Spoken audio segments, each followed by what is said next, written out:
The League of Women Voters is a nonpartisan, nonprofit political organization which encourages informed and active participation in government, works to increase understanding of major public policy issues, and influences public policy through education and advocacy. We take positions on issues, not candidates, after study, discussion, and reaching consensus.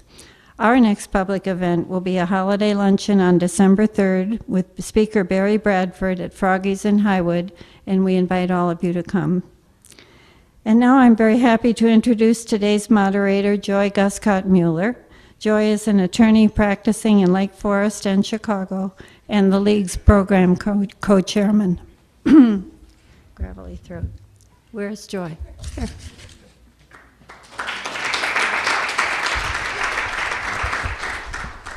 Thank you, Liz, and thank you very much for being here this evening. We're thrilled to have such a wonderful turnout, and I too would like to thank the co-vice president of program, my co-vice president Carol Gale, for organizing this event with me.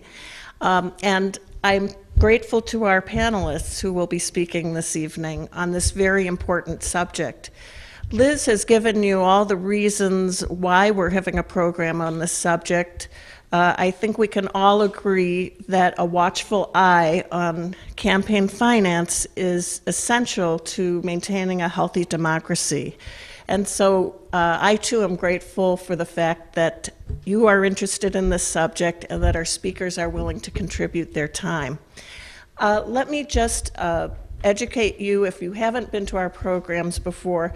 What we will do is have each of the speakers present their topic, and in the aisles we will have League volunteers who will have index cards and pens, so that if you have a question, I encourage you to write your question on the card and pass it to the side, and our League volunteers will gather those questions and present those to us at the end of the, near the end of the program, in the last 20 to 30 minutes of the program, so that I can present these questions to our panelists. So without further ado, let's get started. As Liz indicated to you, we are honored to have Mary Shaftsma, who's the Executive Director of the Illinois League of Women Voters, as well as David Melton, who's Executive Director of the Illinois Campaign for Political Reform, State Representative Scott Drury, who is the representative for the 58th District, of which Lake Forest is a part, and finally Benjamin Singer, who is the campaign manager for May Day US, and he will educate you as to who May Day is. So our first panelist is Mary Shaftsma. Mary is currently Executive Director of the League of Women Voters of Illinois, and she joined the staff of the League in 2009 as the project director for the League's redistricting project. She was promoted to Executive Director in the spring of 2013. Mary Shaftsma has devoted her career to work in public interest, advocacy, and citizen engagement organizations, and has experience in developing public education and advocacy projects and campaigns, funds development and communications, and coalition building on a range of issues, including campaign finance reform and redistricting reform. Her skills include administrative management of organizational budgets and personnel, as well as foundation grant execution, monitoring, and reporting. Mary is a native of Michigan, but lives in Chicago and earned her BA degree from Calvin College and has a master's degree in public policy from Western Michigan University. Please join me in welcoming Mary Shaftsma.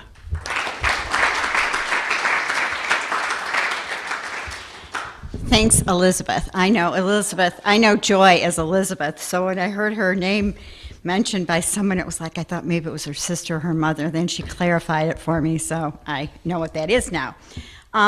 I would just like to reiterate what we've heard before. Thank you all for coming this evening. I am glad that I can join you here for a few minutes and talk a little bit about where the League is on the issue of campaign finance, and applaud you, the Lake Forest Lake Bluff League, for engaging in the money and politics and constitutional amendment studies that are being convened by the National League of Women Voters. And so hopefully this will give you some good background as you go about doing that study.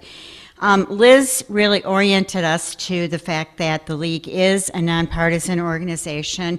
We were founded in Chicago in 1920 by women who had fought for nearly 100 years to get the franchise, and once having gotten the franchise, understood that they had a responsibility not only to women but to all voters to make sure that they were engaged, understood the importance of voting, and since then we have continued that tradition, and now we do a whole range of voter service things, candidate debates during elections, voter registration, but we also develop issues and public policy constructs that are consistent with our positions. And we've had a long position on campaign finance.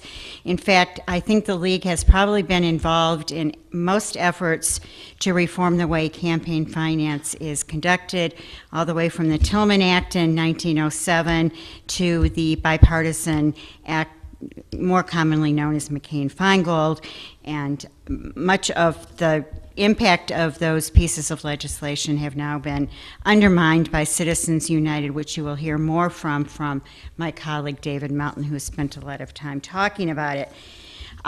Liz did mention that the League's position on campaign finance is, one, we need to ensure that the public understands and knows exactly what's being raised and spent. So we really encourage transparency in terms of disclosure, the time of disclosure, that it has to combat corruption and undue influence. And we know that we're in the midst of a political system that is fraught with that, and we see it from the way in which the Koch brothers are influencing elections to the fact that in the 2014 election for Congress, Senate, and representatives, nearly $2 billion was raised and spent to elect our candidates and our public officials who now represent us in Washington. And I think this is fundamental, and perhaps Representative Drury will speak to this a bit, is that a system of campaign finance needs to be a system where candidates compete equitably, so that there is not a financial advantage that one candidate has over another. And then, of course, allowing maximum participation in the political process by citizens and voters. And the way in which the State League and other state leagues, the Illinois League and other state leagues, go about this, I'm sure, is there are activities that support that involvement. So we encourage people to go out and vote. We look at the way in which maps are redrawn and the gerrymandering that goes into that, and then advocacy on some of the public policy questions that come before it. So I think that that's really pretty much the overview of what the League has been doing. We've advocated a number of election and campaign finance laws in Illinois. We haven't had much success with it, and the one success we had a few years ago has essentially been undermined by some of in the wake of the Citizens United decision. So I'm going to let my colleagues speak to some of the more specific parts of it, and then if there's time at the end, we can talk a little bit more about how the League might be involved both in the money and politics study, but also in anything that might be coming up legislatively in Springfield.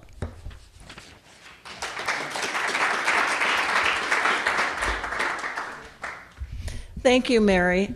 And as Mary indicated, we are engaged in two public policy studies in the League. For those of you who are not part of the League, one is on constitutional amendments, and then this study is on money and politics. However, for education for portion of our study, we opted to hold a public forum because we believe it's an important issue that the entire community should be educated about. And so we hope that it's helpful to you. We will be gathering as league members to engage in a consensus building process to address specific questions about the Money and Politics study. And of course, if you'd like to learn more about this, our Money and Politics study is on the website, which you can access through our website. So we encourage you to do that and learn more. There are excellent resources, materials on that. As Mary indicated, David Melton, the executive director of the Illinois Campaign for Political Reform, will be speaking to the issue of the historical aspects of McCain-Feingold and the Citizens United decision and how that has impacted campaign finance and, more specifically, the work of the Illinois Campaign for Political Reform. David is an attorney who graduated from the University of Wisconsin-Madison with an undergraduate degree in history in 1974, and from the University of Chicago Law School with a JD degree in 1977. He spent his initial 10 years of practice focusing mainly on commercial litigation before shifting his attention to intellectual property litigation over the last 25 years of his career, which he spent at large Chicago and national law firms. Although he largely retired from the practice of law in 2009, he remains active in bar associations and law reform efforts in areas of campaign finance and election law, civil liberties, and intellectual property. Between 1996 and 2012, David actively participated in evaluating judicial candidates in contested and retention elections, while holding various positions with the Chicago Council of Lawyers, including president of that organization from 2001 to 2003. David remains a member of the council, co-chairing its Civil Liberties Committee. He also continues to serve as a board member in the Chicago chapters of the Federal Bar Association and the American Constitution Society, as well as an active member of the Lynn Inn of Court. David has been active in a variety of law reform efforts and related litigation, beginning with consumer advocacy work during his student years at the Mandel Legal Aid Clinic.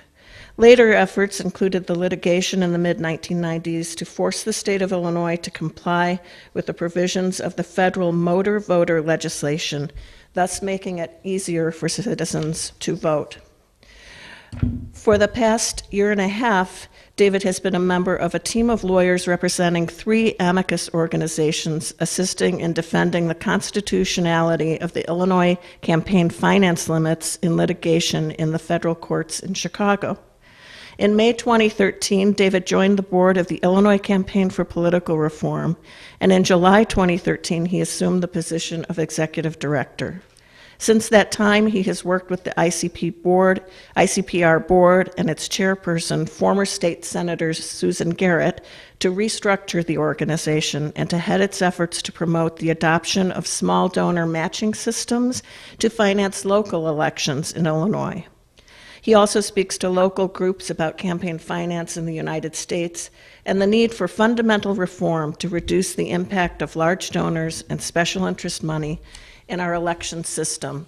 I'd like you to join me in offering a warm welcome to David Melton.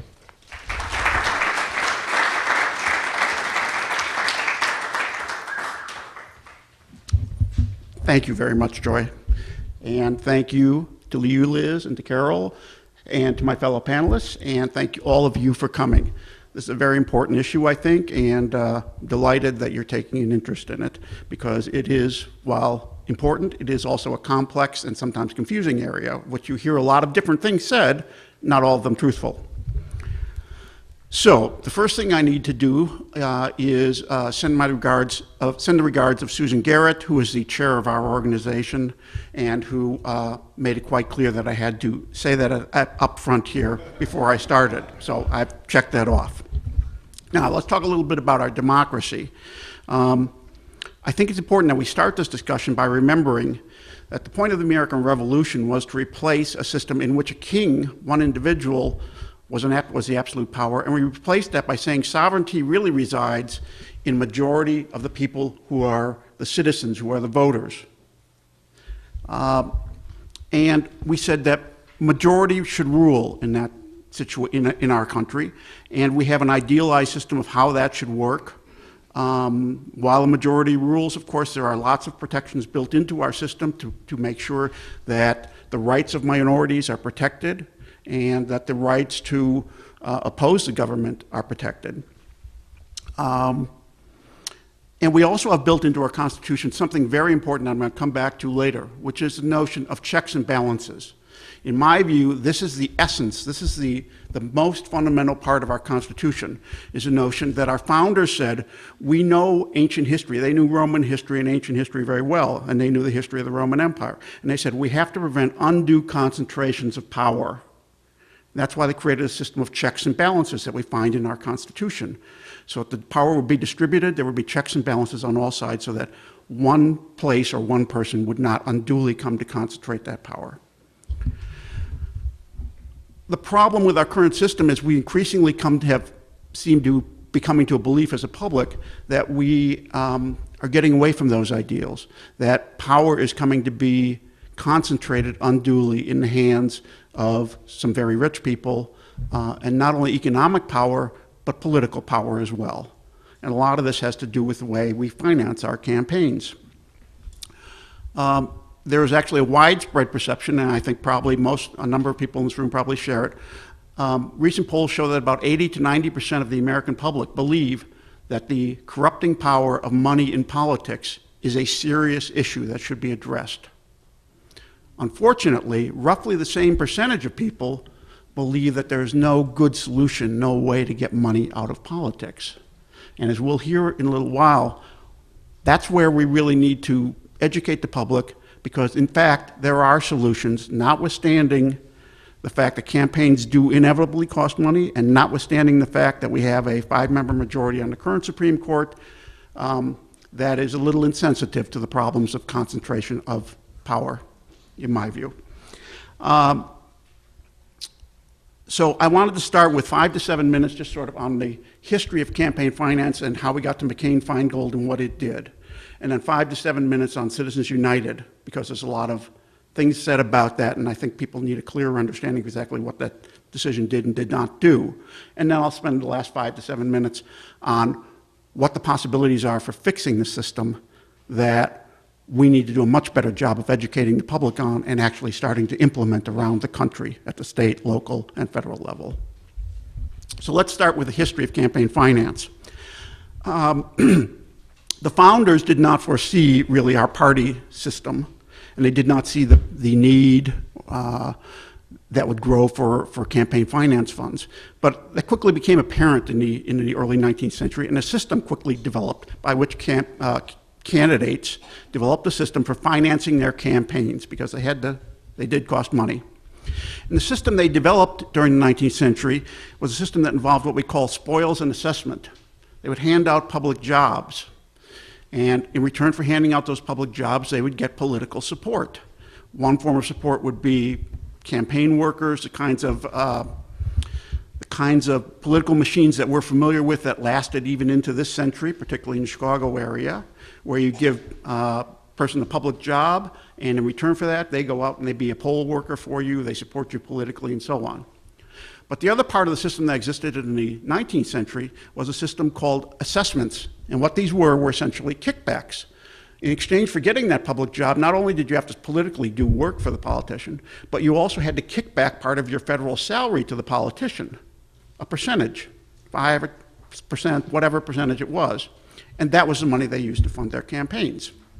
Now, as you can imagine, this was a system that created a lot of corruption, and people were aware of that in the 19th century. And the first wave of reform started right after the Civil War, in about 1868, and continued through about 1884. And what that first reform consisted of was people adopting what we now call the Civil Service Act, whereby federal employees, had to pass an exam to prove they were competent to do the job, so you couldn't just hire anyone off the street to give them a job. So they took that power away from politicians and made the jobs quality-based.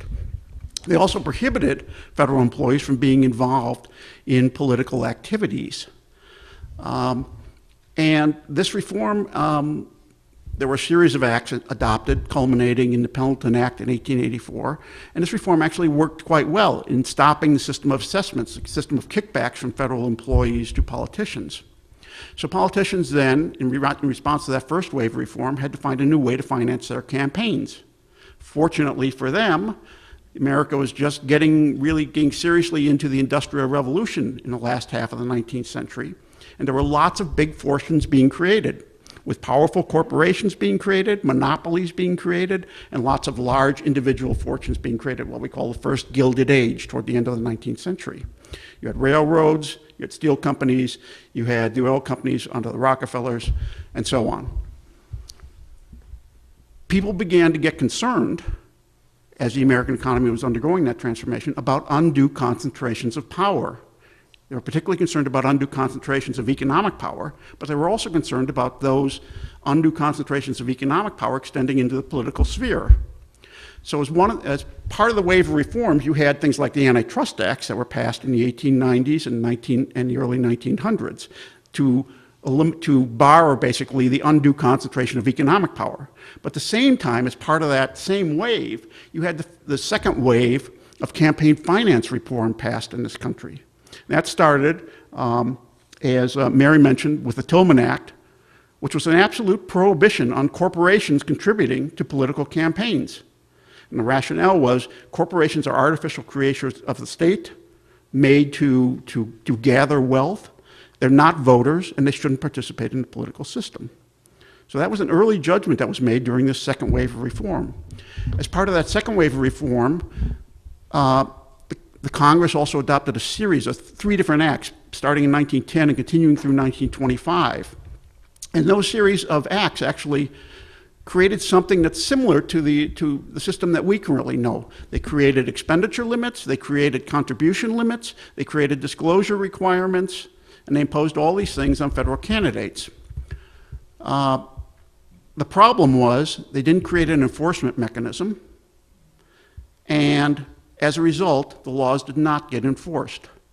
Congress undercut all the disclosure requirements and in fact kept most of the information secret.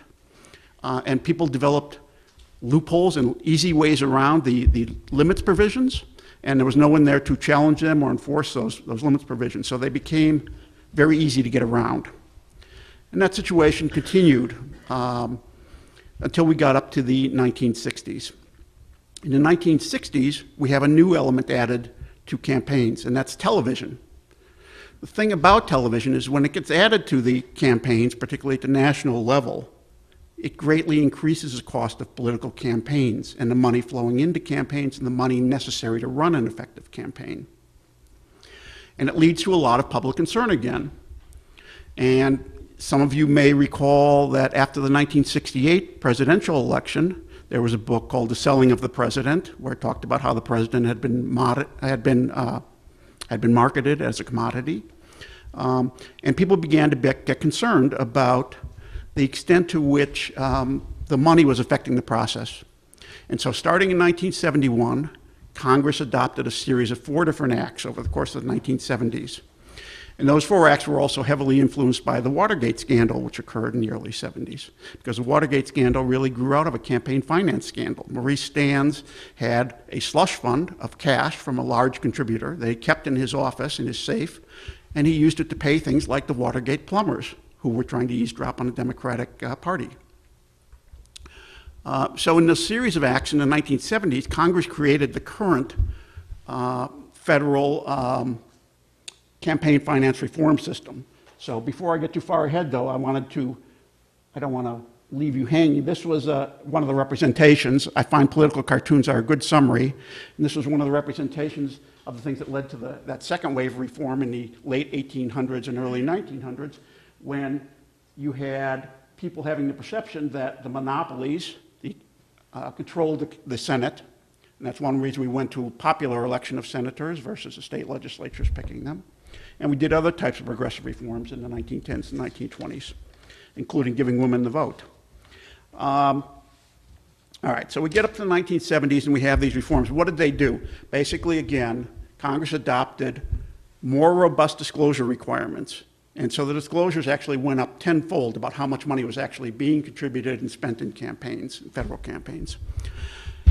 You also had a new system whereby they imposed limits on both the amount that individuals could contribute, both to an individual candidate. So at the time it was $1,000 per individual per candidate. That's gone up over time to now $2,700 per individual per candidate. They also created aggregate limits, saying you cannot contribute more than, I believe it was $25,000 or $50,000 originally. It went up to, over the years, to $125,000 to the whole range of federal candidates for Congress, because we don't want too much of an aggregation of power. We don't want someone buying Congress, even if they're a super rich person or a super rich corporation. They also created an enforcement mechanism known as the Federal Election Commission, and they gave it powers to enforce these acts. And they also gave powers to enforce them to the Justice Department. They also created a publicly funded presidential election system, which people forget about, but which actually was the main means by which we financed presidential campaigns in this country for 20 years, from the 1970s through the 1990s, up until about 2000, 2008. The only reason that system ceased to work was because Congress failed to adjust it to deal with the increasing cost of campaigns. So what happened? Why didn't those 1970 reforms work? Well, the problem was severalfold. First, right after the act was passed, there was a challenge taken to the Supreme Court in 1976, and there was a case that the court ruled on called Buckley versus Vallejo. And the essential thing, the basic thing the Supreme Court said in that case was, political contributions are not as significant a form of political speech. They don't convey as much. And they may be regulated by Congress in this matter. You can set limits on how much people can give to candidates. But the expenditure limits, which they also enacted as part of those 1970 reforms, saying, candidates, you may not spend more than X dollars on a campaign, they said that was too far. That was an infringement of the candidates, too fundamental an infringement of the candidates' First Amendment rights to run for office. And they struck those down. So you had this situation where you have limits on how much the candidates can collect from any given donor, but no limits on what they can spend, and you have the cost of campaigns going up dramatically. So what happens? Well, candidates quickly found ways around the limits when they needed to raise more money. And in the 1980s and 90s, they developed ways around the 1970s limits. There were two primary ways that they developed around those limits. One was what we call soft money. This was a loophole that was developed as a result of a 1979 ruling by the Federal Election Commission. And it basically said, parties, you are not subject to these contribution limits if you're raising money for things that are like voter registration, voter education, not partisan things, but intended to get more voters out in a nonpartisan way. Well, the parties took that and ran with it. And soft money quickly became, it was not supposed to be used for partisan purposes, but it quickly got funneled to that purposes by the parties. So over time, soft money became a significant part of campaign finances, to the point where it was financed, about half the money going into national campaigns for president and for U.S. Senate elections was coming from soft money rather than hard money that was subject to the caps. Also occurring in the same period in the 1980s and 90s was the development of a second loophole. And the second loophole was what we call issue ads. So in the Buckley versus Vallejo decision in 1976, the Supreme Court said, you, Congress, you can regulate things as long as someone says in their ad, vote for or vote against, or a reasonable person would understand the ad to be saying vote for or vote against. This became known as the magic words doctrine. Ads that didn't have those words in them, consultants determined, they would treat as issue ads, so that they would run an issue ad about, say, pollution or taxes or crime. And they might show some candidates, and they might criticize some candidates' records, but they wouldn't say explicitly vote for or against. And they said those ads were not subject to the limits. And so you had organizations set up to run those kinds of issue ads. And those organizations eventually morph into what we now know as super PACs. So to address those two loopholes that had developed after the 70s, in 2002, the McCain-Feingold Act was passed by Congress after a decade of debate. And it addressed those two loopholes in the following way. It closed the soft money loophole by saying money contributed to the parties was subject to limits. So it brought it back under the limits, eliminated that category. With respect to issue ads, they couldn't do much because of the First Amendment. But what they did say is you at least have to disclose.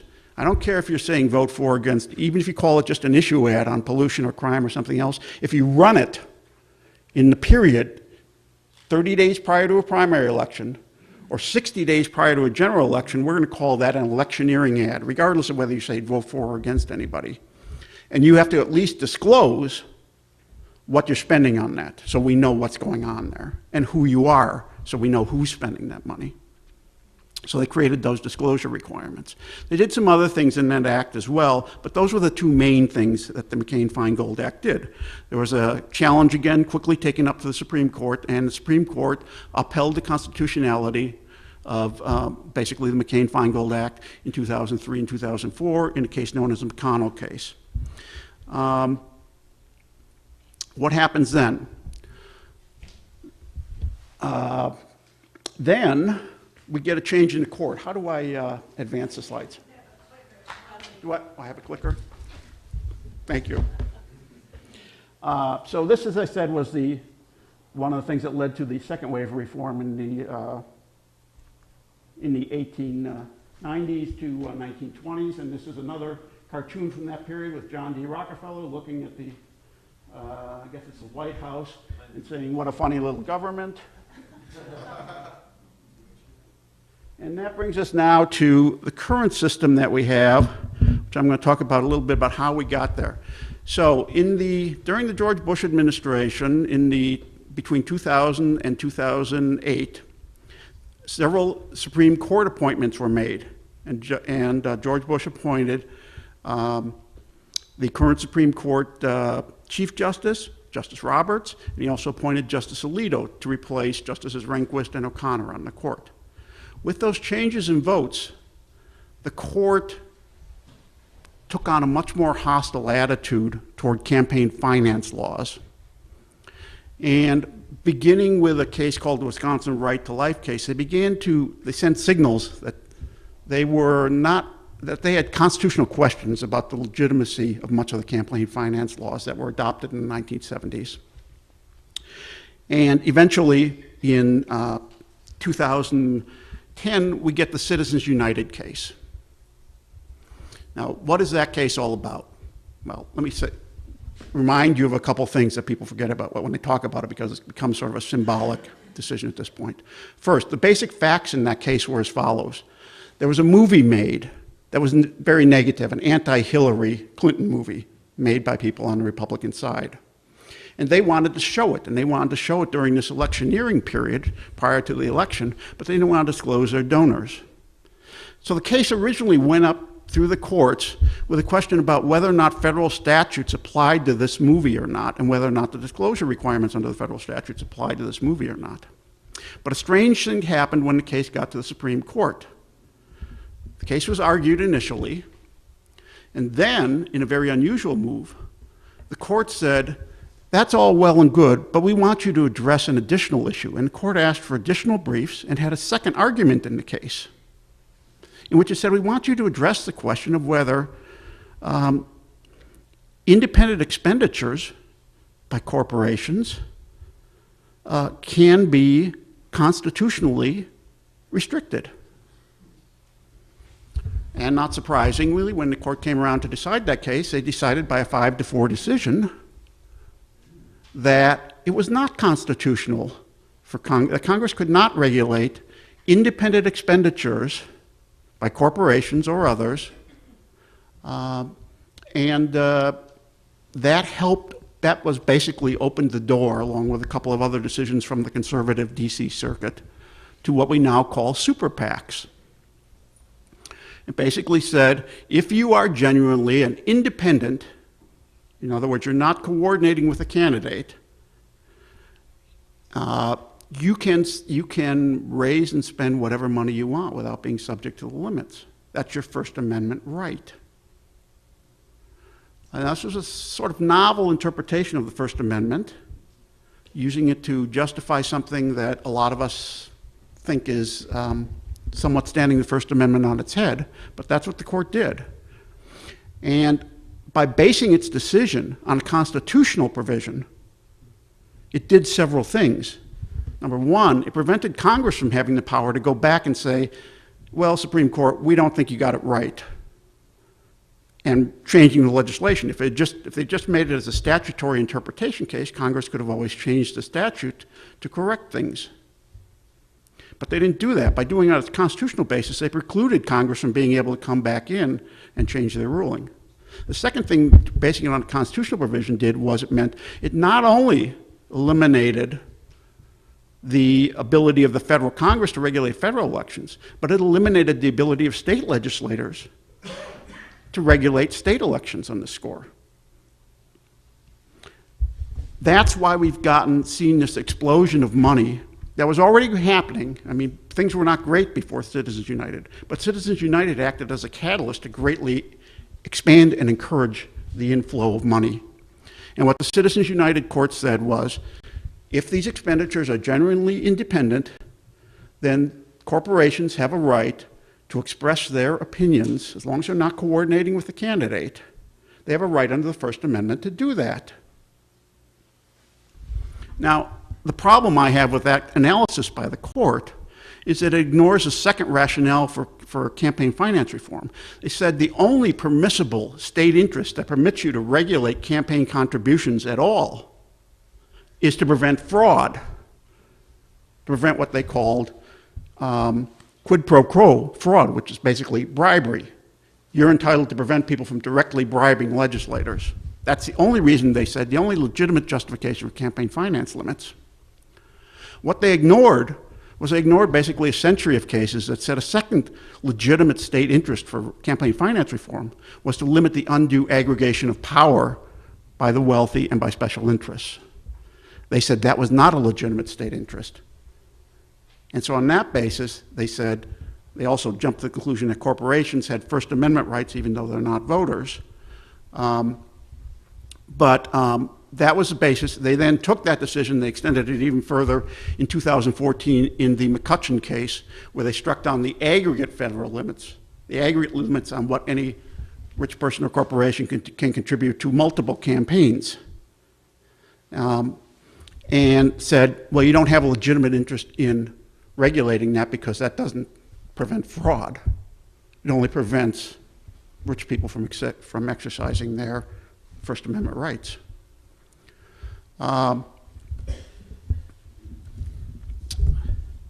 So that brings us to our present situation where the court has told us that everyone, whether you're rich or poor, you have an equal right to contribute money and to spend your money, basically, on political campaigns. So that leads us to this situation that's illustrated in this cartoon, where, as you can see, everyone has a right to have their voice heard.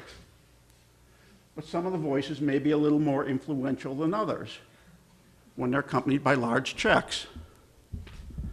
And this is the reality that this court has closed its eyes to. The other realities that the court closed its eyes to was that whether or not these expenditures were truly independent, the court said, well, we leave that to the FEC to enforce. But they chose to ignore the fact that the Republicans have adopted a strategy of basically completely paralyzing the FEC, because the FEC is split between an even number of Democrats and Republicans. By the Republicans taking the attitude that we're going to refuse to do anything to enforce the law, it makes it basically the Wild West. Anybody can do anything they want because they know there's not going to be any enforcement. Returns us to much like the situation was after the acts were adopted in the 1910s and 20s. The other thing the court said was disclosure alone is sufficient. Well, with all due respect to the court, I would like to point out that we in Illinois here, we adhered to that theory for a long time. We said we're going to have a very robust disclosure system so we know where the money is coming from in each case, and that will protect us.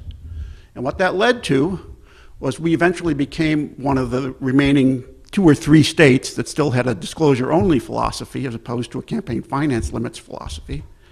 And after Rod Blagojevich was impeached, a year later, Illinois adopted its first state campaign finance limits. So disclosure alone does not do it in my view, and I think Justice Kennedy got that wrong. Some of you may have seen that he recently testified about this before Congress, and he thinks he got it right, but polls show that about 80% of the public disagree with him and think he got it wrong in that decision. And the surprising thing about that 80% is it's not partisan. You've got over 80% of Democrats who think you got it wrong, but you also have between 70 and 80% of Republicans who think they got it wrong in that decision. So that's where we are on campaign finance, and this was how we got there. This was right after the Citizens United decision. This is the cartoonist for the in Washington Post. And you can see he's saying, strike him again, and the little guy down below is saying 5 or 6 more and he'll be out, which proved to be prophetic, because there have been a number more since then. That was in 2010. Then, somewhat later, after it became clearer from some of the later court decisions following Citizens United, this is what the cartoonist, how he characterized it. And as you can see, he says, the court now perceives its job is to protect the interest of the wealthy. Many people, many more learned and more authoritative people than me see this decision as a mistake, as well as large portions of the American public. And if you want to see other critiques, more erudite critiques of them, I would highly recommend that you looking at the Larry Lessig books, Republic Lost or Lesterland, a book by Erwin Chemerinsky, a constitutional scholar out in California, called The Case Against the Supreme Court, or even looking up online a speech written by retired Supreme Court Justice John Paul Stevens, who I think most of you are familiar with. He gave a speech shortly after the McCutcheon decision came down. The speech is titled, Oops. And he points out why he thinks that was a very misguided decision that ignored some very obvious facts, including the fact in McCutcheon that they claimed to be protecting the rights of voters, and that was part of the justification for the decision.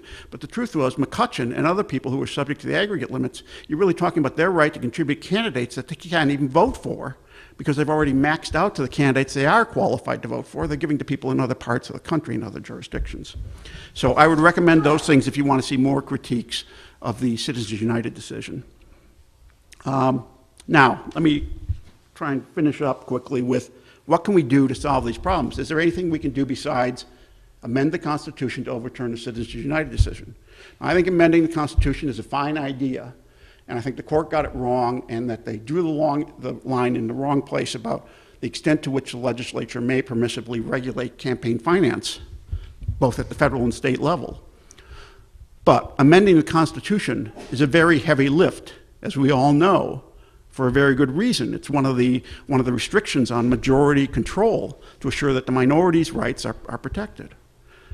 So while we can all work for a constitutional amendment, and I have no problem with doing that, there are a lot of things that we can do in the meantime that are a lot likely to produce a lot more important results in the short term and in the medium term in addressing the real problem. Now, what is the real problem? When I think of campaign finance, I'm reminded, I think it was Winston Churchill who said, you can always trust the Americans to do the right thing after they've tried everything else. We've tried to reform the system several times now. The problem is we tried to reform it by saying we're going to limit the influence of rich and special interest people by limiting the amount they can contribute to candidates. That hasn't worked. The money in campaigns has acted like water finding its way to the lowest level. What we need to do is address the real problem here. The real problem we have is that we've never addressed the fact that the financing of political elections in a democracy is a responsibility that we actually all share as citizens. And unless we all participate in financing elections as part of our democracy, we can never expect to get representatives who are going to be responsive primarily to all of us rather than to the special interests that they're dependent on to fund their elections and re-elections. So the real problem is that we need to come up with a system for financing the cost of elections the same way we finance other costs of our democracy, the same way we finance paying for our legislators' salaries, the same way we finance building a Capitol building, and doing all the other things that we have to do as part of a self-governing democracy. Now, how can we do this in the wake of Citizens United? Well, actually, Citizens United does not prevent us from adopting a solution to this problem. Citizens United does not bar us from adopting different forms of public financing for campaigns and diluting the interests of special interests and rich people by funding campaigns from the general citizenry. You're seeing this kind of thing already happening on both sides of the aisle. I think unhappiness with the campaign finance system accounts for a lot of why the outsiders are having such luck in both the Republican and the Democratic parties' presidential races currently.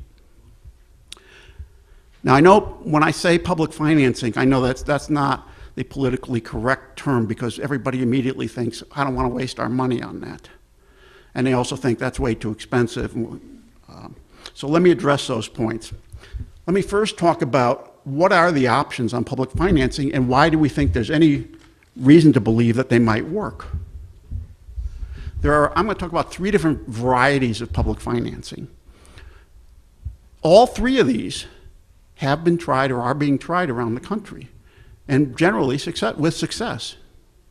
So the notion that this is some kind of pie-in-the-sky idea is simply refuted by the facts.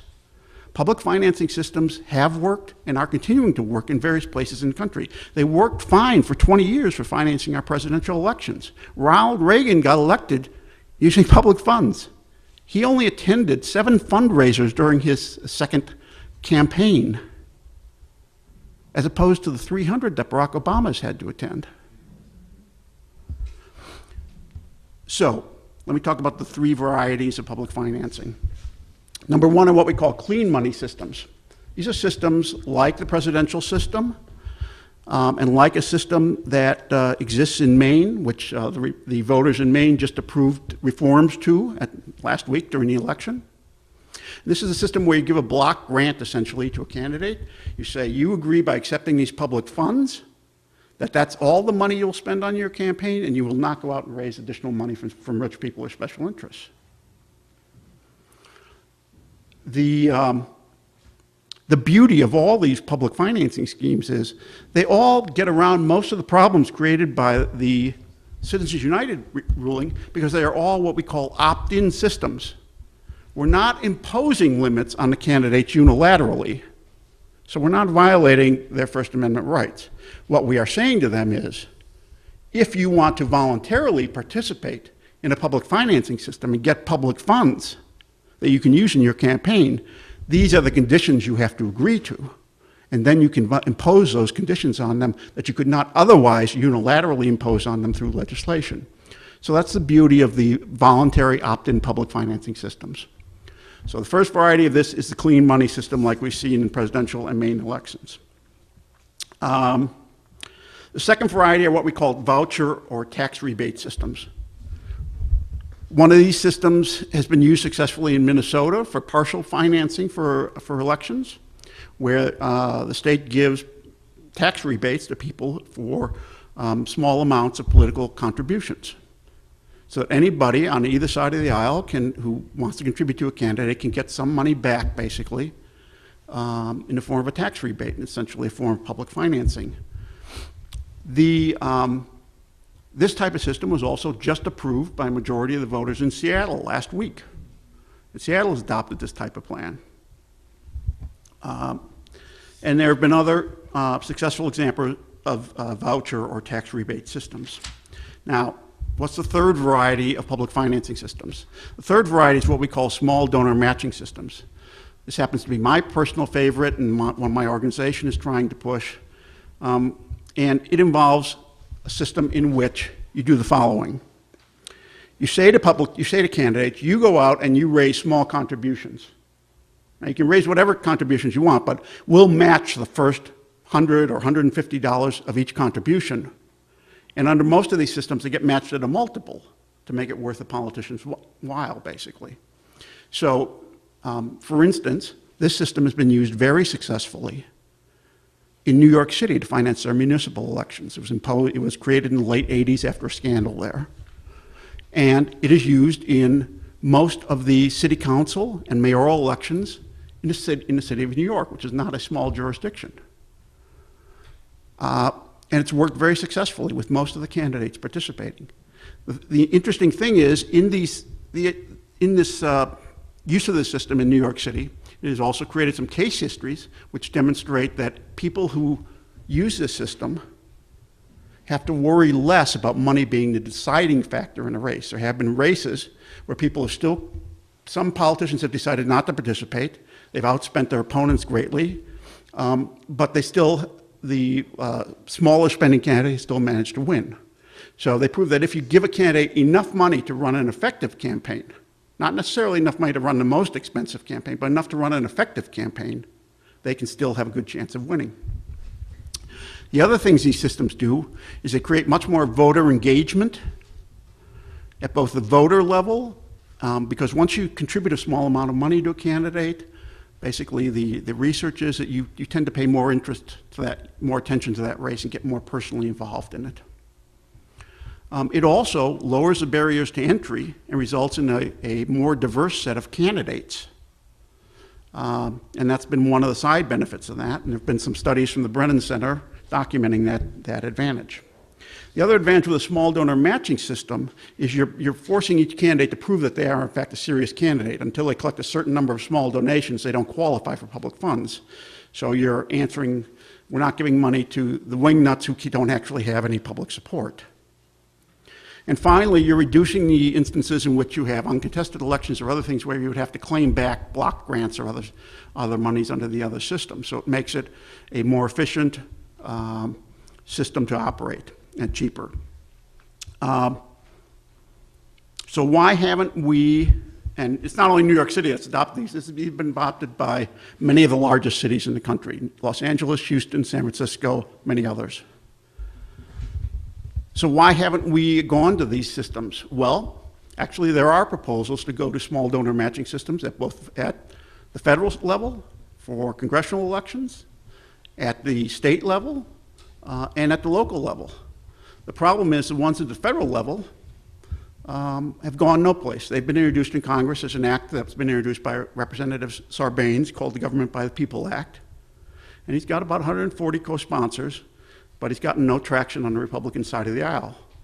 Because contrary to what many people believe, the people in Washington see this as a partisan issue. For the same reason, nothing has happened for some reason at the state level here. It may be because the four tops in the state legislature here get much of their power from collecting and channeling campaign contributions to the hot state races, and that gives them a lot of leverage over their members.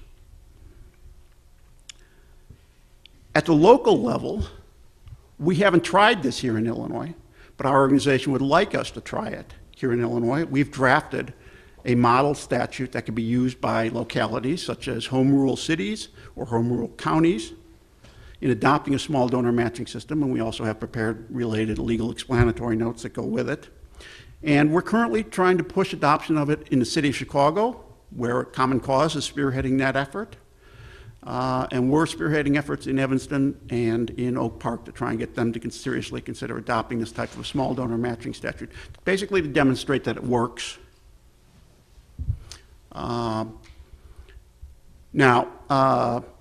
And as essentially a vaccine against these problems, because the problems with big money in politics, while they are most acute at the national level, they quickly filter down to the state and local level, and that's already going on. We've seen that here. So let me answer the final objection to public financing, and then I'll sit down and shut up. Isn't it too expensive? The short answer to that is no. While there's a lot of money spent in politics, the amount we spend in a given election cycle is, say, $6 to $8 billion nationally for all elections, federal, state, and local. This is roughly, in an election cycle, in a 2-year election cycle, this is roughly equivalent to the amount we spend on trick-or-treat candy for Halloween every year. So if we can afford to buy Halloween candy, and I have nothing against trick or treat, I think we can afford to fund our democracy. You have to put it in context. So thank you all for listening.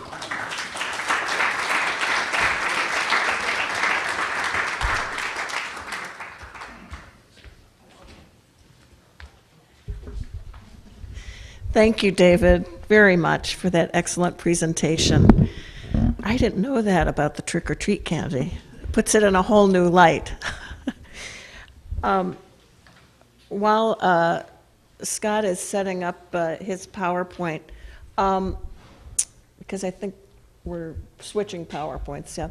I think this is a good time to let our league volunteers know that they can come to the aisles, and if you already have a question or anticipate you may have one, would you just raise your hand, and cards and pens will be passed down to you, and they'll just come up the aisles and we'll pass some cards down, and you can write down questions and then just pass them back to the person at the end of your aisle, and our volunteers, and if you would assist us, those of you who are at the end of the aisles, just raise your hand so the volunteer knows to pick them up from you.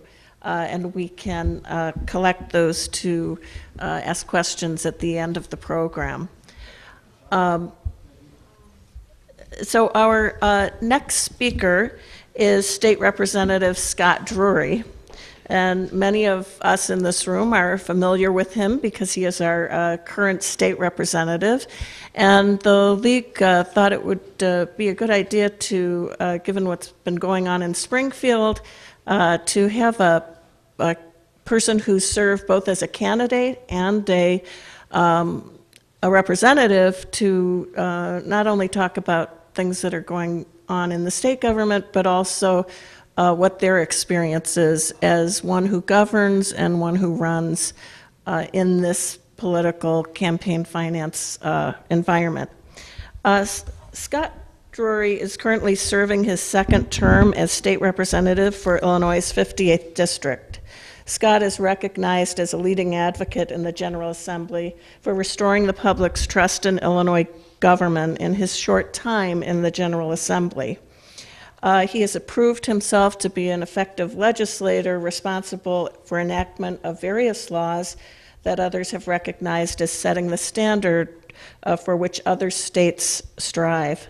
Scott is the vice chairman of the House Criminal Judiciary Committee. He also serves as a member of the House Personnel and Pensions Committee and Elementary and Secondary Education Charter School Policy Committee. Scott is a former assistant U.S. attorney and currently practices law at a prominent Chicago law firm. He is also an adjunct professor at the Northwestern University School of Law. I invite you to join me in welcoming Scott Drury.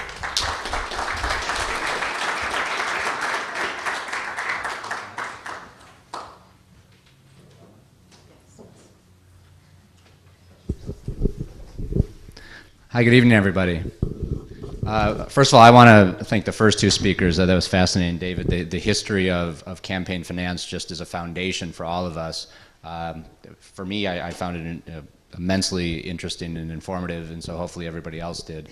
I'm going to talk about something a little bit different because my focus obviously is more on the state side. I haven't campaigned on the federal side. Obviously, I'm aware of Citizens United on the state side and in the federal elections as a citizen, and we can watch some more debates tomorrow and see how we think that impacts everything.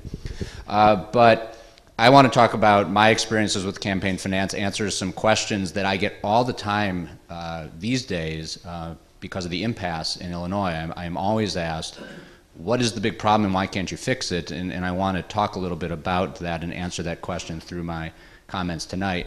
As I was introduced, I am Scott Drury. I'm the state representative in the 58th district, which includes Lake Forest, Lake Bluff, Highland Park, Deerfield, part of Glencoe, part of Northbrook, Highwood, Bannockburn, and a little bit of Lincolnshire and the Naval Base. I first ran for office back in 2012. I was elected in 2012, served my first term in 2013 and 2014.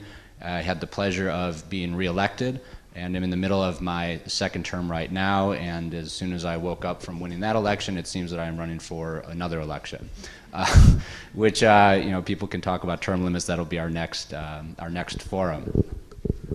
So Illinois, before Governor Blagojevich, before Governor Quinn, I should say, didn't have any campaign finance limits. We were one of the only states that didn't have any limits on the amount of money that people can contribute to candidates. And this was particularly highlighted during the Blagojevich administration, where he was routinely pulling in campaign contributions of $25,000 from individual donors.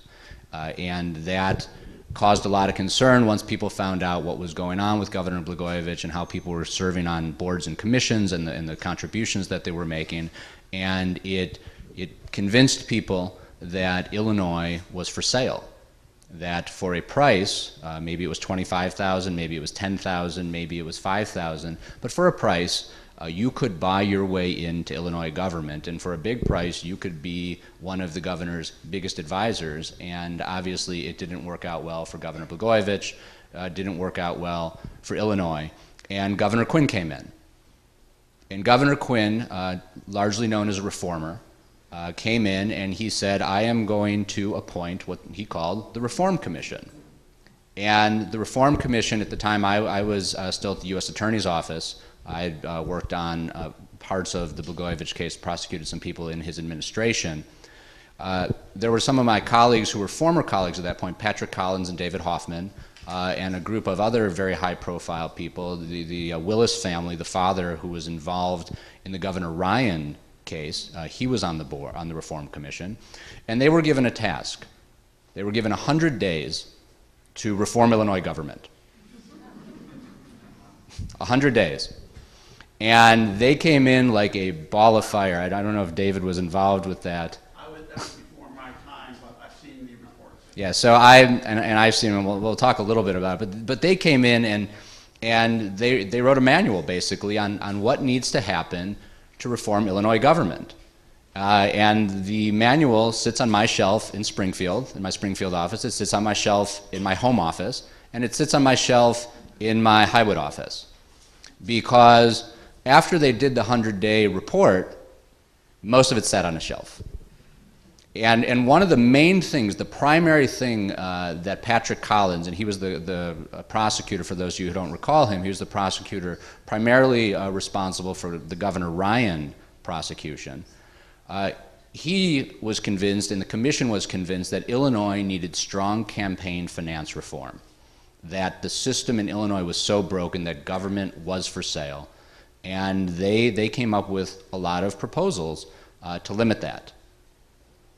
And some of those proposals were implemented, but some weren't. Now, what was going on? Why weren't they implemented? Well, at the same time that Governor Quinn appointed the Reform Commission, the legislative leaders on the Democratic side, and I'm a Democrat, was not involved in politics at that point at all, but at the same time, they appointed their own commission to come up with their own proposals about how government needed to be reformed. And they came up with their own campaign finance reform.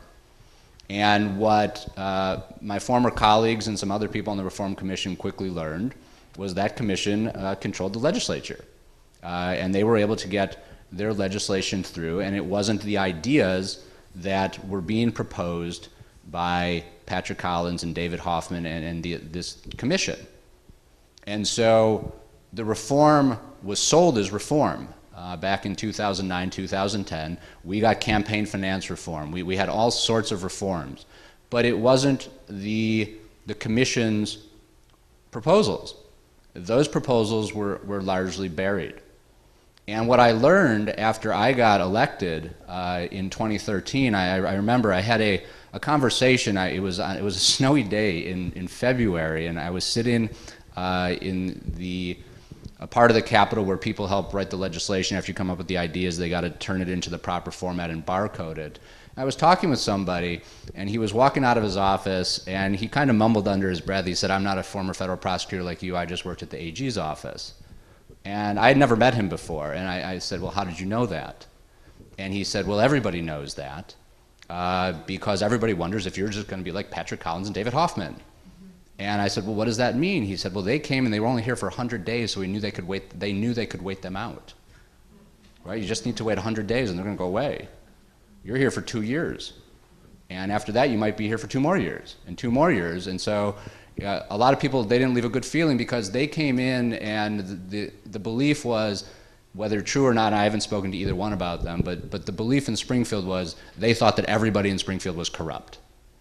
And the proposals weren't looked upon very highly because they were being proposed by people who thought that the people who had to pass these laws were corrupt.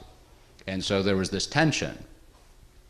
But the proposals themselves weren't bad, and I have revived them in my first term, I've revived them in my second term, and they've gotten the same love that the Reform Commission got. I introduced them to big media fanfare because they're things that people want, like campaign finance reform, term limits on legislative leaders, lobbyist reforms, but they don't benefit legislators. And it's the exact opposite of public service. Normally laws should be to benefit you. When someone comes to me and says, hey, this is a law, will you propose it? I usually try to think, how does it benefit the public? Am I doing public service? The question never is, how does it benefit me?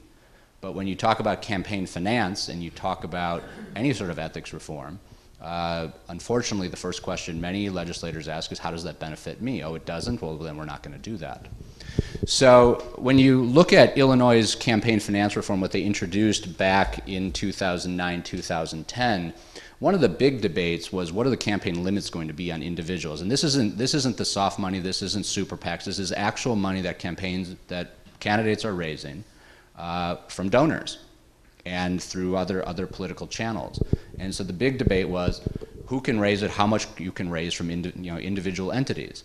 And so it was decided that an individual, me, let's use me for the example, could raise $5,000 from one of you as an individual. And that goes up based on inflation or some calculation every couple of years. So now it's $5,400. An individual candidate can raise $5,400 from an individual person.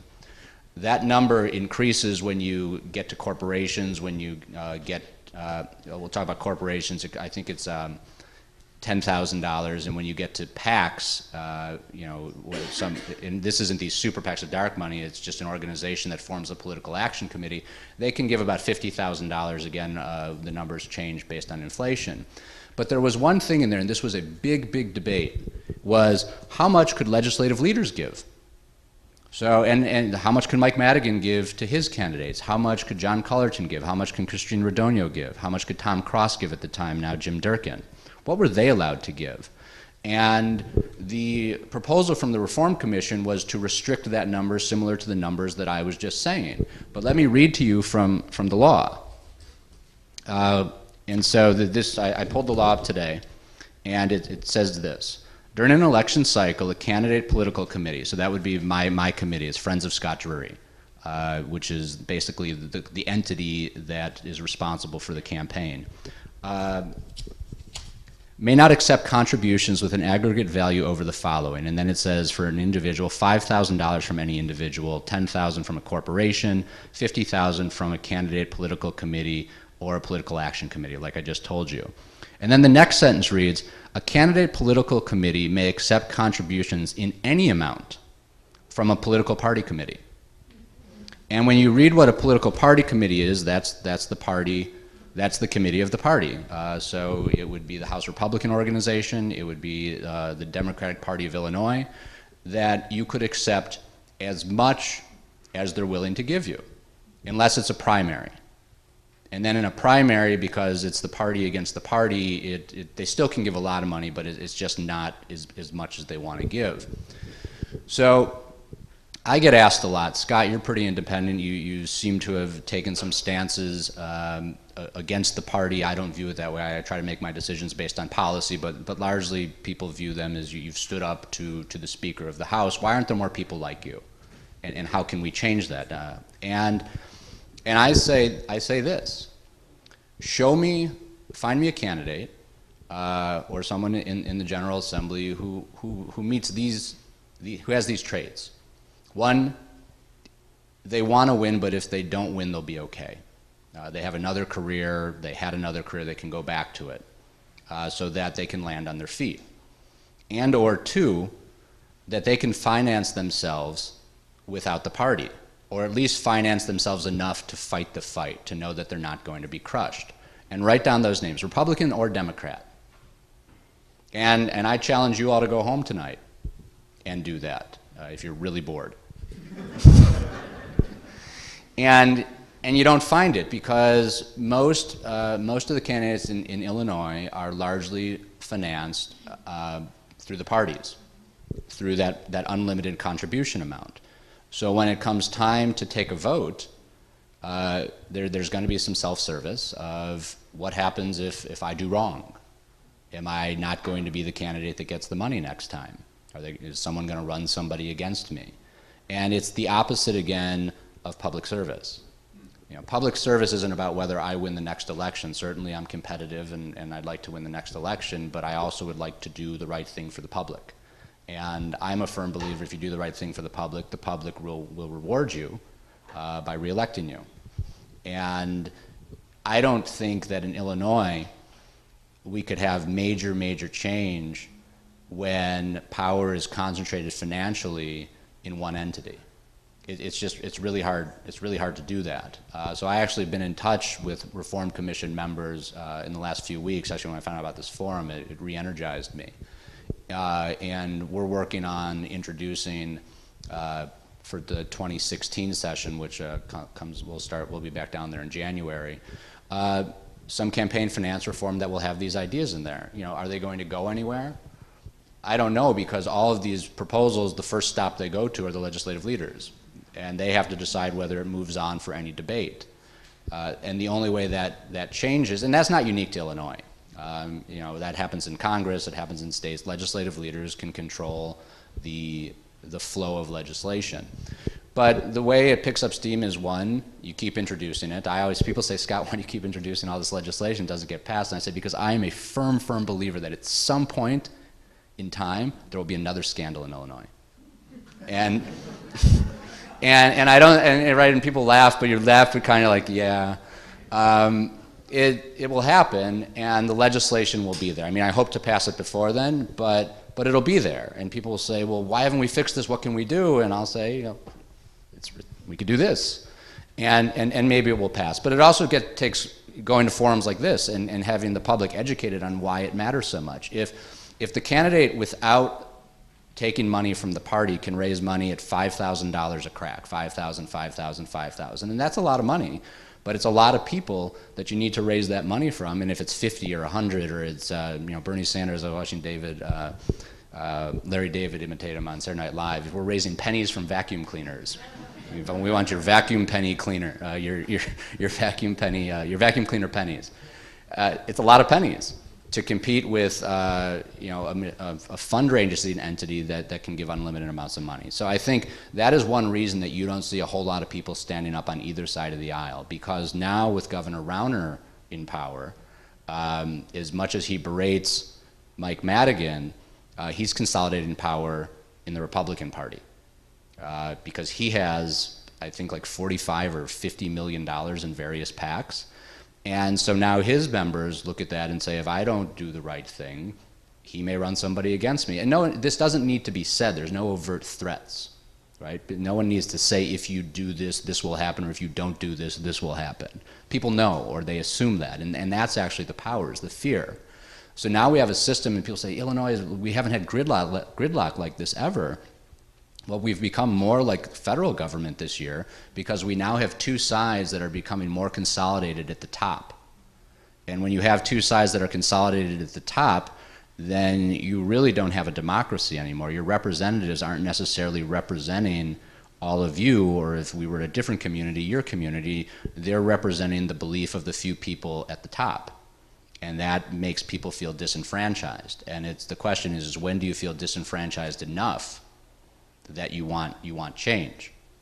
On the federal side, there's a lot of great entities trying to change that, trying to overturn Citizens United through constitutional amendments. We voted on that in Illinois.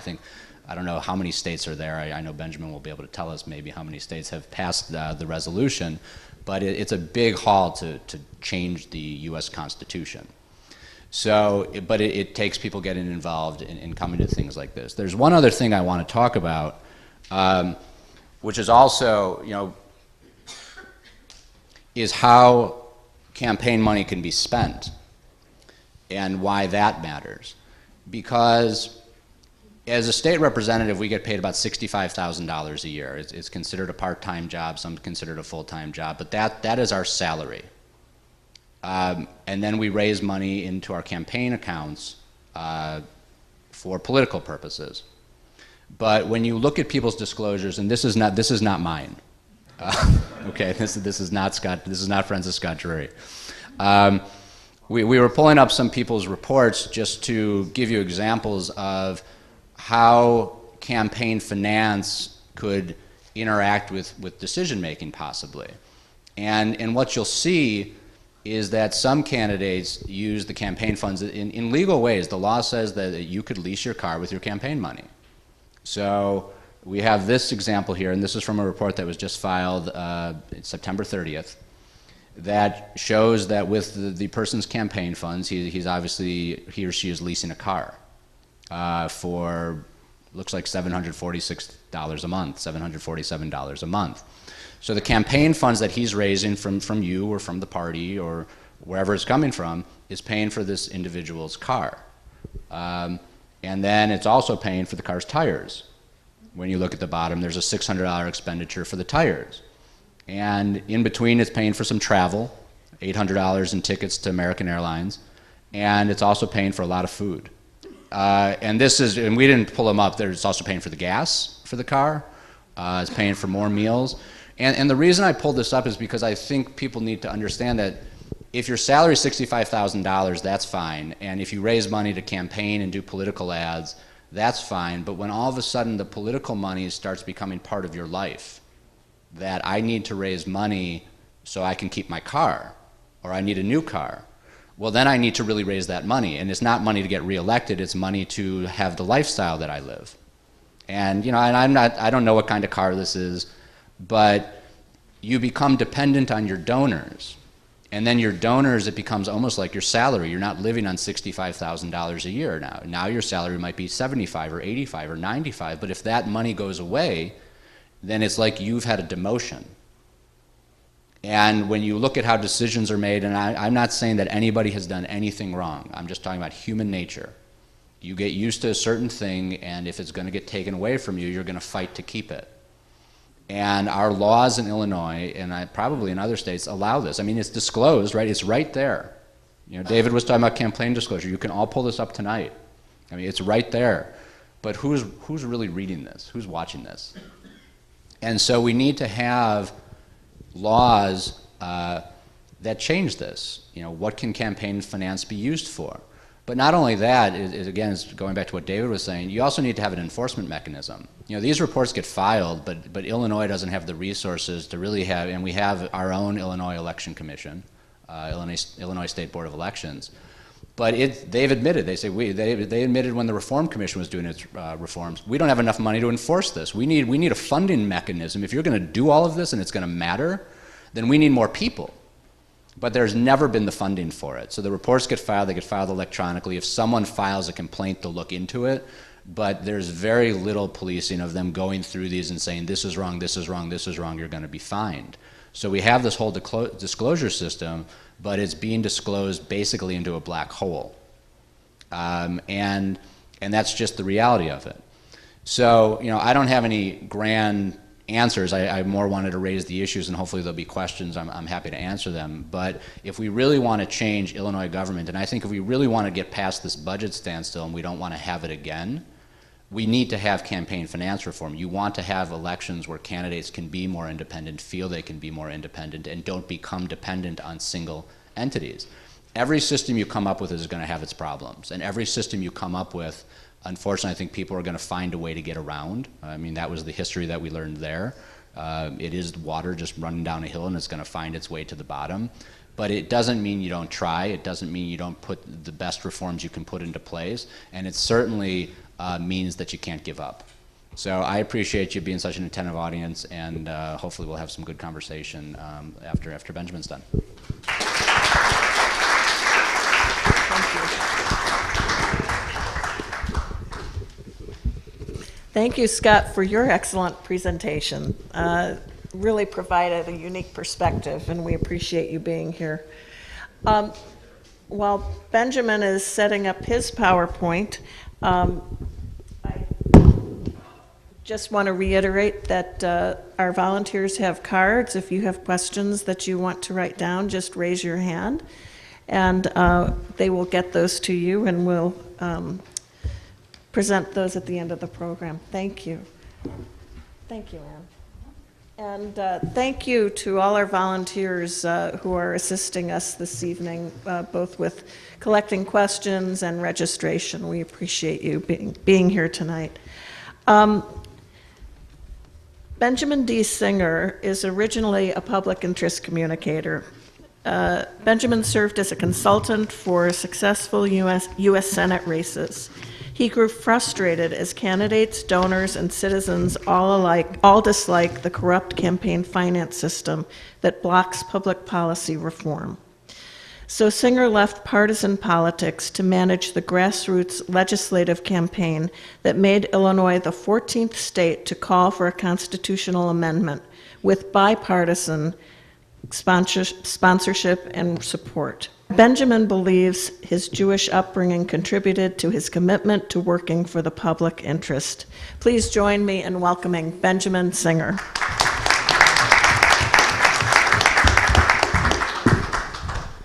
All right.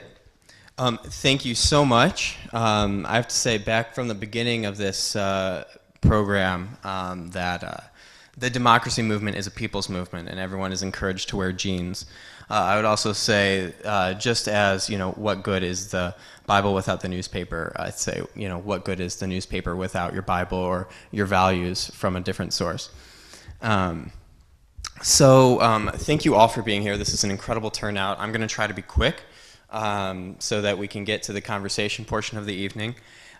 Just real quick about Mayday US.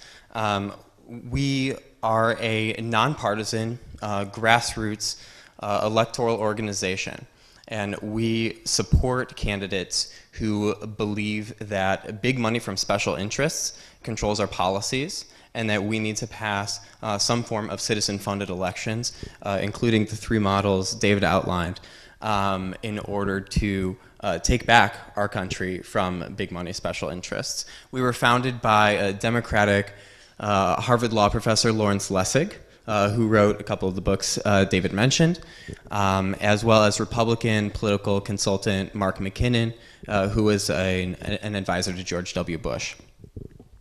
Our CEO is now Zephyr Teachout, who ran an anti-corruption campaign for the Democratic nomination for governor of New York last year, and got a significant chunk of the vote despite a very small campaign budget and being greatly outspent by Governor Cuomo, who refused any debates.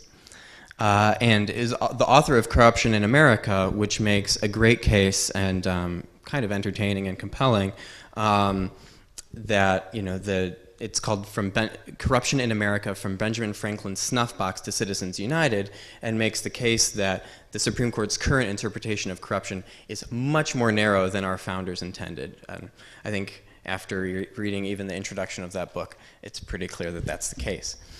Yeah, we just relaunched our 2016 campaign. We'll talk about that a little bit more. We're supporting a reformer for Congress, Jamie Raskin, who literally wrote the book, similar to Zephyr and Larry. He wrote a book called The Wealth Primary. As Boss Tweed, the New York City, corrupt machine boss, used to say, "I don't care who does the voting as long as I do the nominating." And we have a system in our country that is a green primary. Whoever has the cash basically gets to pick who runs in the general election. Just like Representative Drury said, there are wealthy interests who will back someone else for that nomination if you don't behave and don't do as you're told. Since we're at a League of Women Voters event, I do want to say we're about to launch our gear shop. And we have a t-shirt for sale for $20.16, but the women's version of this shirt, we're going to charge 77% of that because that wage gap is definitely due to disparities in power in this country between those who have wealth and those who don't. All right, my roots in this movement are actually because I was working for the largest provider of homeless services in this state, and after the state of Illinois said, well, we have to pass a tax increase, an income tax increase, otherwise we can't continue to fund human services. They raised income taxes and then still slashed funding to human services, and at the same time gave a $500 million tax break to the Chicago Mercantile Exchange, which in my background working for U.S. Senate campaigns, I can tell you, gives a lot of money to elected officials. So that was kind of the last straw for me. I did go and work for a common cause and help manage that campaign. And thank you to Representative Drury for his votes in committee and on the floor supporting that constitutional amendment. So Representative Drury is a true advocate on this issue. Alrighty, so let's get into it, if the technology will allow. I'm just going to stand here and push buttons. All right. So in 2012, when we were working on this effort to pass this bipartisan measure, making Illinois the next state to call for a constitutional amendment, these were the numbers we were looking at. And we would later see in 2012, indeed, whether you're talking about the city of Chicago or Kane County or the state of Montana, 74% was basically a magic number. People know that things are corrupt and want them to change. This was our coalition to overturn Citizens United. I do want to make it clear that the movement, the democracy movement, and including May Day US, has moved away from a constitutional amendment, and I will explain a little bit why. But these were the groups. Since this is a forum on Citizens United, I thought I would go through what happened in this state on this issue. So citizens across the state came together, put measures on their local and state ballots. It was an incredible grassroots mobilization, including some volunteers who managed to gather an ungodly number of signatures in Kane County in a very brief period of time. These are really the core members of that team who accomplished it. I do want to say that the language really matters, so if you're doing an organizing effort like this, definitely pay attention to what you actually are able to get onto the ballot. 74%, again, the magic number, when it's a very clearly written initiative, advisory question, people vote, especially when you talk about what's the legal outcome, rather than when you get into, what's the legal doctrine, and especially if you make it something that contradicts itself, you're going to have a little bit less support. But still, clearly people care about it. It's still passing by overwhelming margins. We had strong independent leadership on the House side. Representative Elaine Nekritz of Northbrook was our lead Democratic sponsor. Barbara Wheeler was our lead Republican sponsor. And on the Republican side of the aisle, we had Senator Karen McConaughey and Senator Pamela Altoff on the Republican side, and Senator Heather Staines on the Democratic side. And this is Senator Karen McConaughey of Kane County. The color is really weird. With some of her King County constituents, a couple of the women who collected those signatures at a rally that we actually held in the Illinois State Capitol, complete with American flags and signs. This was a fact sheet we used, especially lobbying the Republican side of the aisle, focusing on really the tremendous legacy of a lot of Republican leaders in the history of our nation on this issue, including the McCain-Feingold, which was, obviously supported by Senator John McCain, signed into law by President George W. Bush. Senator Barry Goldwater, really demanded bipartisan reform. Alan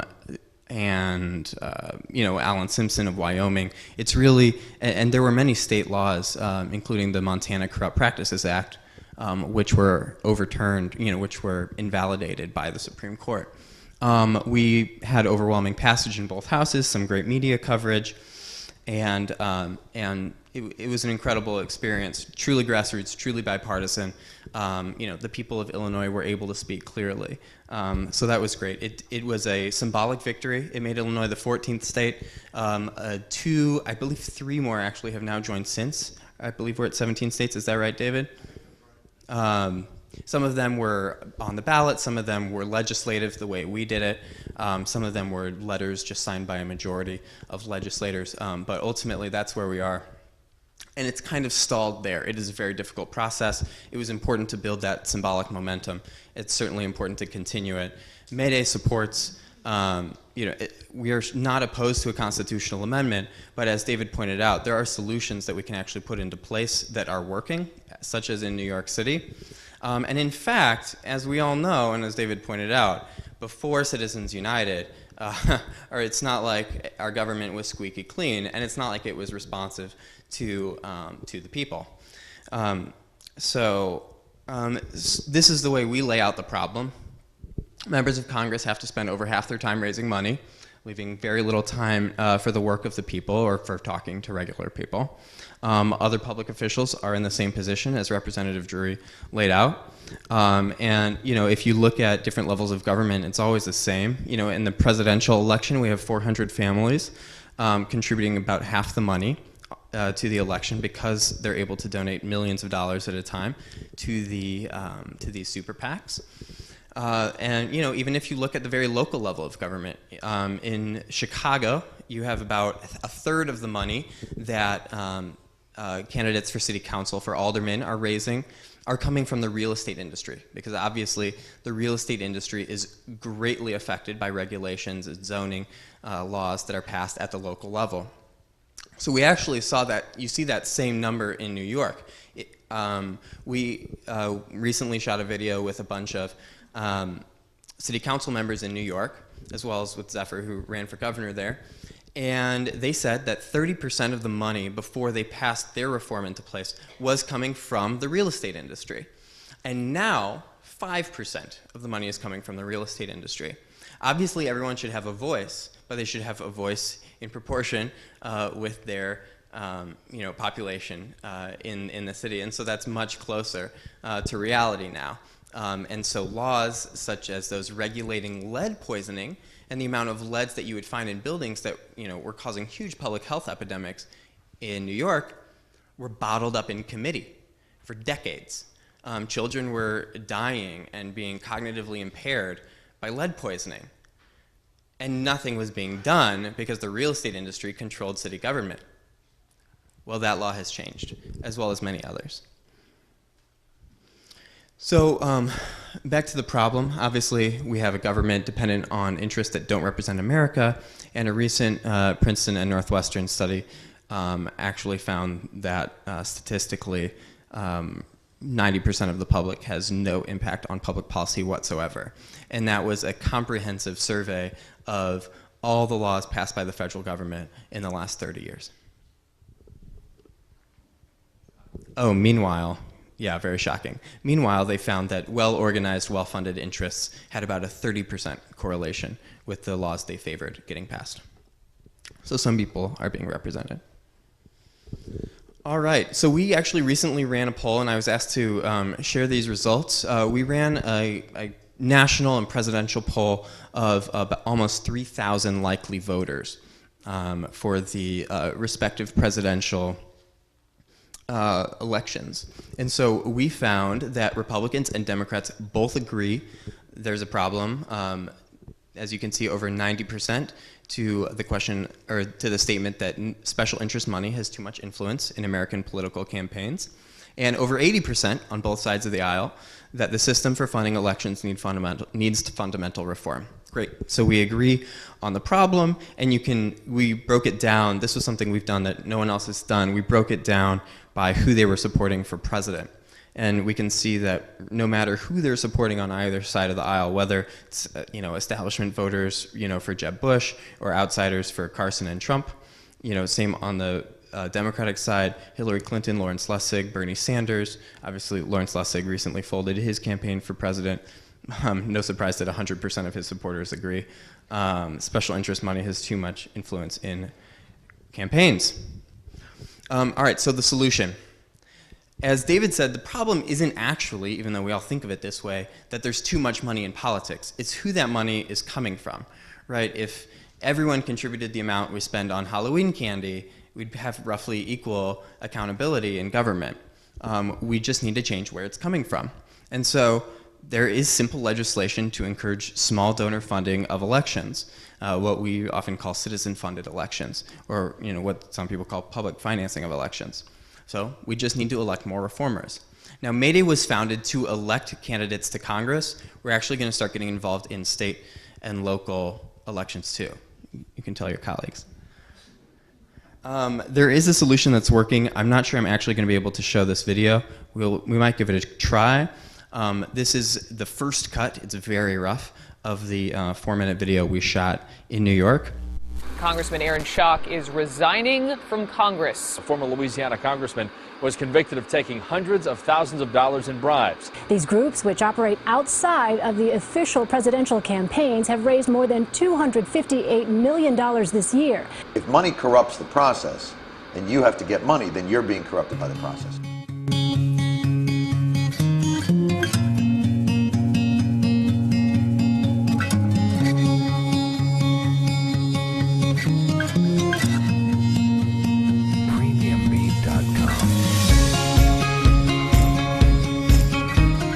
So I had a 20-year career as an advocate working on affordable housing and community development in New York City, and really didn't think about getting involved in politics. I'll be honest, mostly I thought of it as something kind of gross. I would not have run for office without New York City's campaign finance system of citizen-funded elections. There's just no doubt.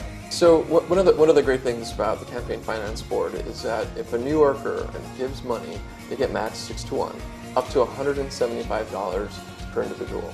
That alone, in conversations with folks in public housing, these are folks that are low income, now have an opportunity to say, I can support my candidate of choice, and the impact of my dollars is going to be big. And that has an impact on how people feel invested in a campaign. Campaign financing basically levels the playing field. Campaign financing allows marginalized communities basically that have been shut out of the process to have a voice in government. And that's how I got elected. I would not be in this position for public advocate and/or the position prior to that as city council, but for campaign finance. I firmly believe the issues that many of us believe in, whether it was paid sick leave, whether it's minimum wage increases, whether it's gun violence, fair housing, I think all of those things are connected to the type of people who are in office now. And public financing is the reason that I think we've gotten so far. I'm Zephyr Teachout. I ran for governor in New York State last year in the Democratic primary. But I have to tell you, here I was running an anti-corruption campaign, and my day-to-day job was still sitting in a small office, calling the wealthiest people I knew and asking them for thousands of dollars. That shouldn't be the job of elected officials or candidates for office. So now we've had 6 years of a full public financing of elections model in New York City, and you can see and feel the difference.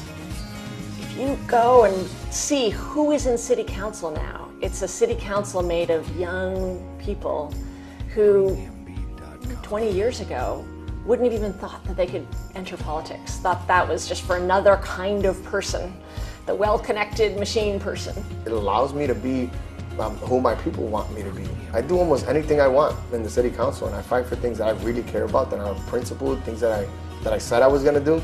I'm allowed to do it without any fear of repercussions, because at the end of the day, my people have my back.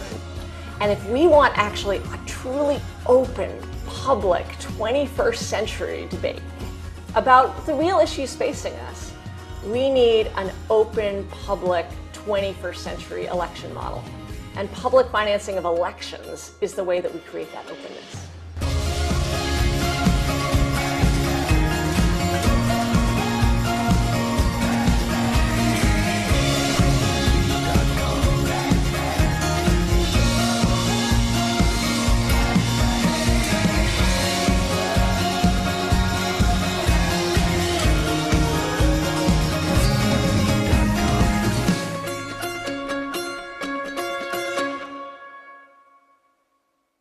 I don't want to take up all of our time with that, but you know, at the state level in New York, they do not have this fair election system, is what they call it.